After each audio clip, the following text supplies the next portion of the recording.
Some colleges will want your other parent to fill out the non-custodial parent CSS profile. This is in addition to the CSS profile you and your parent, who provides more financial support, have filled out. We will go through these steps as if talking directly to the parent who needs to complete the non-custodial parent CSS profile.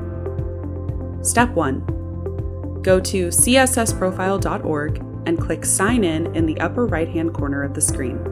Step 2. Click Create Account and go to the account creation page.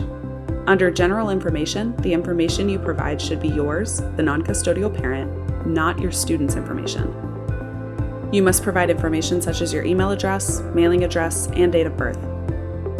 An asterisk marks the required information, and there are specific questions you can skip, such as the parent section at the bottom of the page. Once you click Next, you must confirm a few pieces of information. Step 3. You will then need to verify your email. You will receive a 6-digit code via email. If you don't see it, check your spam or junk folder. Once you've entered that code, you will create a password and provide a security phrase.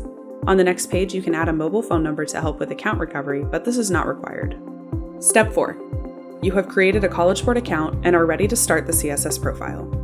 When you start the form, list your student's information in the Getting Started section. Ensure this information matches what your student listed on their CSS profile so it can be matched to their form. Follow the rest of the instructions on the CSS profile.